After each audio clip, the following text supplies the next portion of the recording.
Welcome to Next in Tech, an S&P Global Market Intelligence podcast where the world of emerging tech lives. I'm your host, Eric Hanselman, Chief Analyst for Technology, Media, and Telecom at S&P Global Market Intelligence. And today, we're going to be discussing vector databases and an interesting aspect of all of the artificial intelligence furor that has touched a piece of technology that's been with us for a while, but is finding some new interest and some new roles. And to discuss that is Senior Analyst James Curtis. Jim, welcome back to the podcast. Thank you, Eric. Glad to be here. And when we think about technology cycles, there's so much that sort of swings back and forth, what's in vogue, what's out of vogue. Vector databases are this interesting capability in the database world. And I guess before we get too far into it, can you give our listeners a little bit of background into what vector databases are all about and what's different about them? Yeah, great. I'd love to. So vector databases are really databases that specialize in the housing or the developing or the processing of vectors. And vector is essentially just a concept where it takes a piece of data and it converts it to like a string of numbers, a vector. And then once that data is sort of transformed into this vector, which is sometimes called a vector embedding, that is sort of stored in this database. And then you can perform, searches and operations on that. But that idea of converting it to the vector is then sort of food for the other workloads and can be particularly useful for processing because it's numbers now and systems like numbers. So in a roundabout sense, a vector database is just specific databases for vectors, vector embeddings. Well, and I think the interesting part about the vector aspect is that it can help to build relationships. And I look back conversations we had a couple of years ago in the security world about how you actually organize data in more intelligent ways. And vectors wind up being this useful treeing process to be able to build relationships between either entities, events, all sorts of things that you may store in the database that otherwise you'd have to have a separate index for. You'd have to have some other way of connecting them together. But vector databases do this really well, right? They do. And that's the benefit of them. That's why people like them. Because in traditional databases, you have rows and columns, and you're sort of limited on your sort of relationships between those data points. But when you convert something, when you take, say, particularly unstructured data, like a file, like a photograph or text or something like that, and you run it through sort of a learning model and vectorize it, it could potentially do tens of thousands of points. And all these points can then be searched on that provide rich semantic context, all these things that you don't normally get what would otherwise be sort of traditional database layouts. I mean, you could do the kinds of things that vector databases do with a traditional database, but you'd have to build all of these additional indexes. You'd have to build all this extra structure on top of it to get it to work that way. And vector databases are just natively built with that capability and that structure as part of the way they're built. Yeah, that therein is actually an interesting point because in sort of the broader database landscape, there's this idea of vectors as sort of a data model, okay? And databases in general, they work in data models, right? They have different data models that they use. And so the idea that you can add the vector data model to any database is an intriguing thing that we're sort of seeing play out right now. But then you have databases that are specially designed and optimized for vectors, and all the processing and all of the indexing, as you mentioned, and all the searching and all these things are sort of optimized around that workload. So what we're going to see, or what we're seeing now in the database landscape in general, are we have sort of incumbent databases that are adding vectors as a data model. And then we're also seeing, you mentioned, sort of native or built from the ground up databases around vectors, that kind of thing. It's an interesting thing and interesting to see how it sort of plays out. And there's sort of pros and cons on both sides, but that's effectively what's happening within the market is sort of this, let's use vectors. We'll use them any way we can consume them. So it's one of those things that we see in technology, which is that a particular approach becomes really popular or suitable for a really new and interesting field. And all of the folks who are doing the traditional methods say, we can do that too. All you have to do is tweak it a little bit here, and we can do it just as well. And then we start getting into those discussions of, Does the traditional environment with the new technology overlay do as well as the new technology in a standalone environment? Does the new technology by itself have constraints that make it less good for other general purpose things? All of that. Do you need the specialized? Do you need the general purpose? And how do you make those choices between the two? Yeah, so this is sort of a long-standing database battle, and it has certainly played out in the past. Generally speaking, enterprises prefer less systems over more systems, right? If you say, "Hey, here's our data environment, and we want you to add another system to it," that usually sends shipper up, sort of IT and others.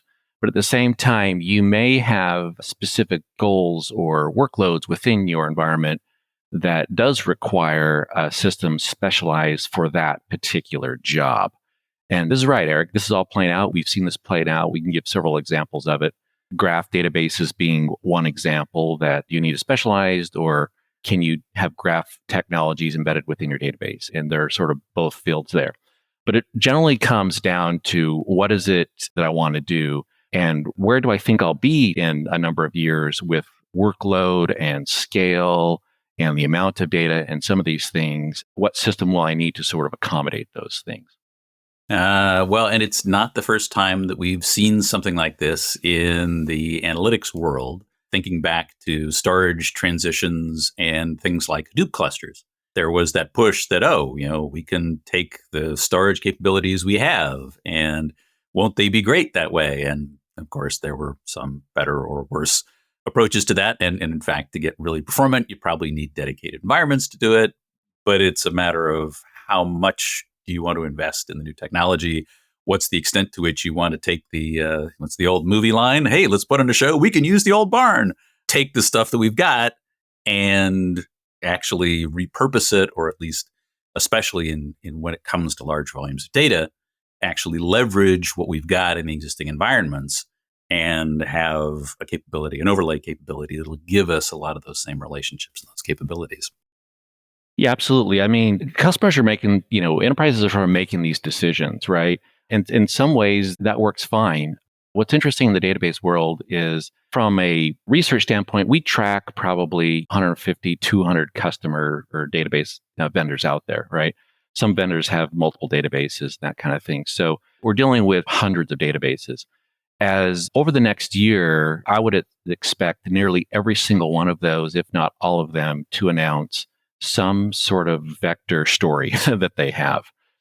Right now, there's not a single database out there that doesn't have a cloud story. And so I would expect that every database is going to have a vector story, right? But not all databases inherently were architected to sort of handle vectors as a data model, right? Some are certainly better than others. And I'll give you some examples. That one is that, can you index that? Because index plays a really big part here, Eric, just in terms of the efficiency for search and its accuracy and things like that.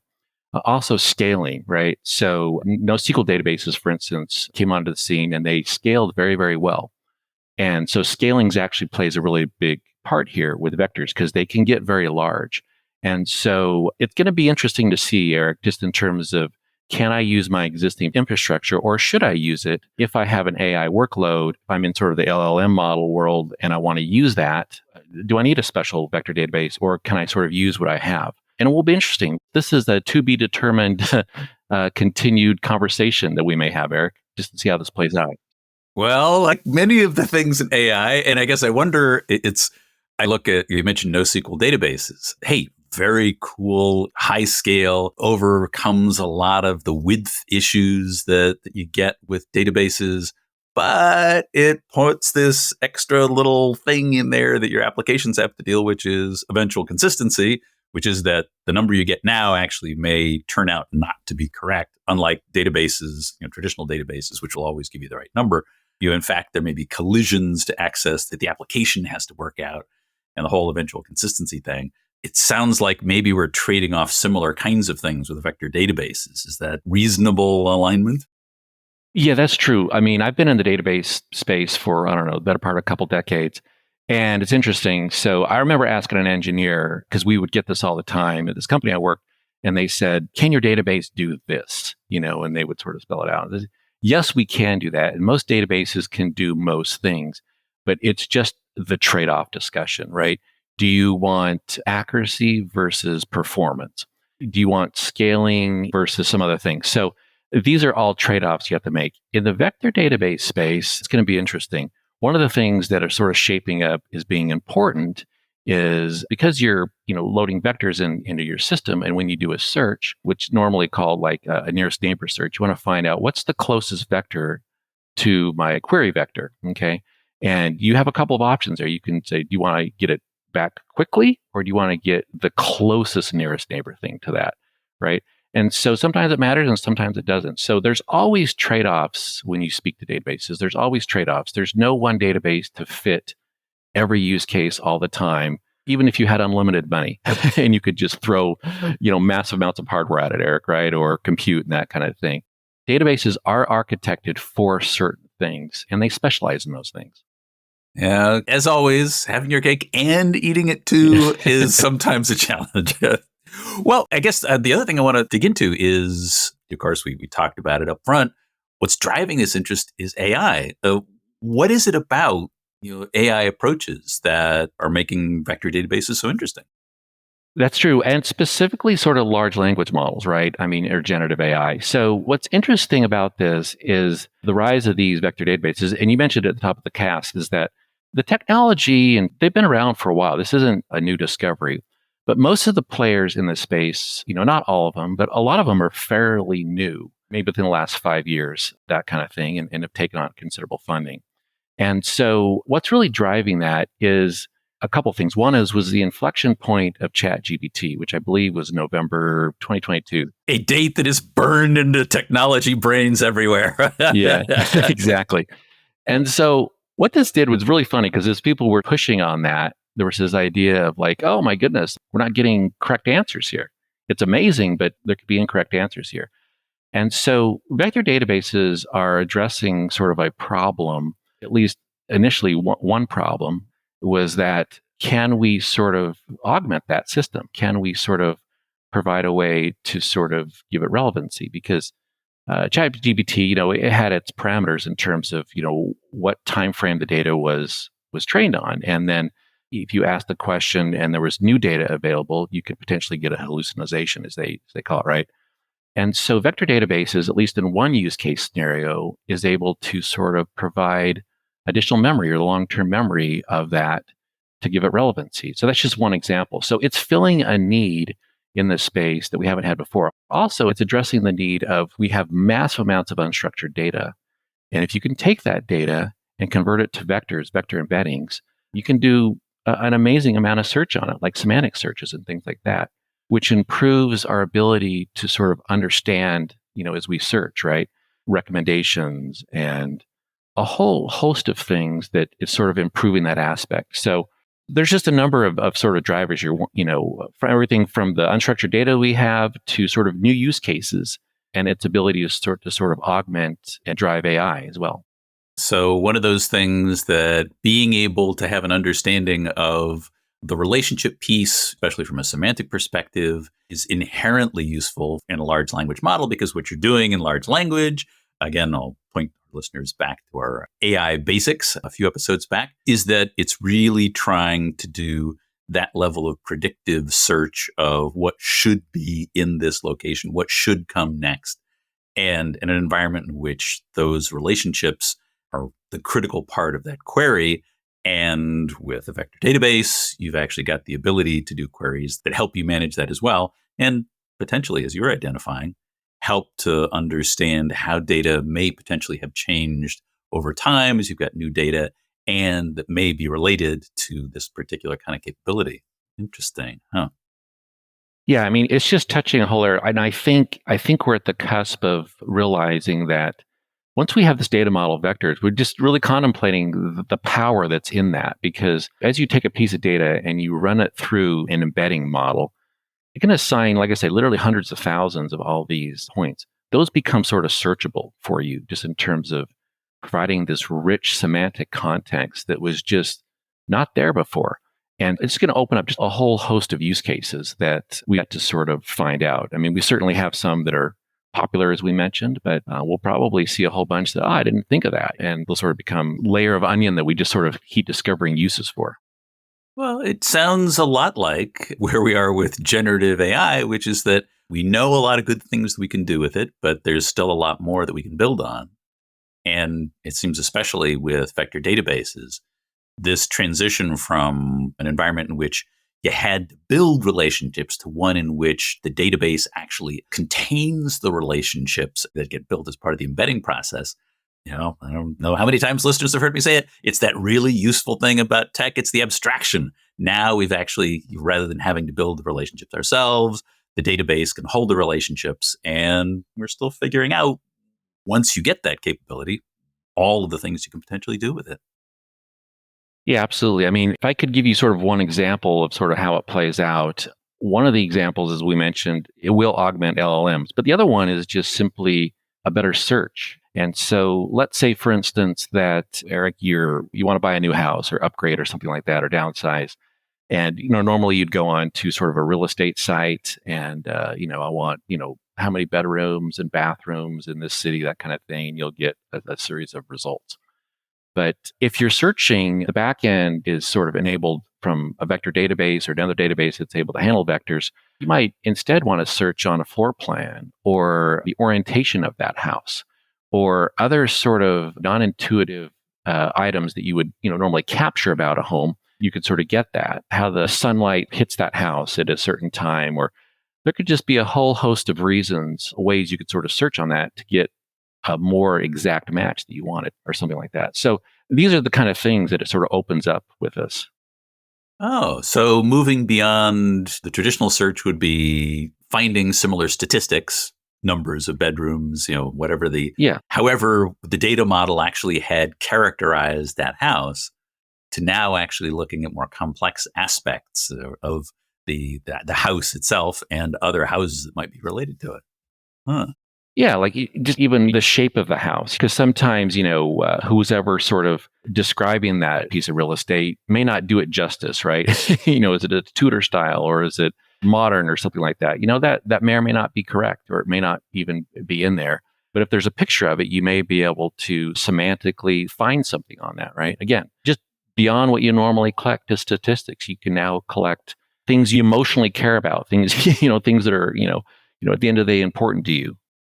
The relationships, because two Yeah. bedrooms can mean a lot of different things in a Yes, house. it can, right?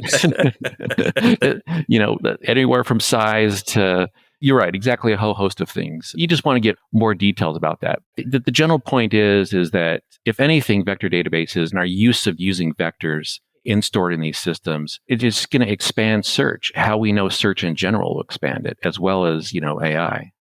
Yeah. So what should organizations be thinking about vector databases, and going forward, what should they understand and expect to be able to do? And I guess what's that market look like? We've touched a little bit on some of these. The market, yeah. So we have forthcoming research, Eric, on the vector database market that we'll be providing, in the future. I don't necessarily have a date on that to do that, but in general, we track, several hundred companies. The database market as a whole is like in excess of 100 billion right now, right? And with a CAGR and sort of the low double digits. But the idea is that this is an enormous market. We'll yet to see sort of what it sort of plays within that market, but that's sort of its growth, broadly speaking. But to your question, what are enterprises sort of looking at, or what should they care about? I think it'll be a couple things for them. It'll be very good news for them in a sense that, hey, I have a bunch of unstructured data. In fact, it might be what I generate the most. Now I can sort of convert that to vectors, which converts it to sort of numbers. And numbers can be processed in systems, GPUs, CPUs, that and very, very quickly. And so what the promise was initially, you mentioned Hadoop and big data, was that, hey, throw all your data in here. It just turned out we had a hard time sort of getting what we wanted out of it sometimes without a lot of work. I think, vectors in some ways will bypass that. And this is sort of the next gen of allowing us to access that data. So that's one thing, right? The other thing too is I think that enterprises will start to realize that they can improve things like customer service. They can improve things like product recommendations, a whole host of things that they hadn't thought about before, they can now think about. And the investments to get into vector databases isn't extraordinarily steep. There's the access point's very, very amenable, right? If it's not available in your current systems, getting a dedicated pure play isn't out of the question either. Oh, wow. Well, I guess a lot of things to consider when we start looking at this. Well, this has been great, Jim. Thank you for all the perspectives and insights. Well, thank you very much, Eric. Glad to be here, and hopefully we can return this conversation and see how the story plays out. Chapter 2 of it, anyway. Yeah, we'll have to track this over time. Cool. Well, many thanks. And that is it for this episode of Next in Tech. We are at time. Thanks to our audience for staying with us. And thanks to our production team, including Carolyn Wright and Ethan Zimmern on the marketing and events teams, and our agency partner, the 199. I hope you'll join us for our next episode, where we're going to be talking about the next phases of digitization in the supply chain. We haven't heard supply chain in a while, but when we start thinking about everything that's happening with other technologies, maybe some AI, definitely worth digging into. I hope you'll join us then, because there is always something next in tech.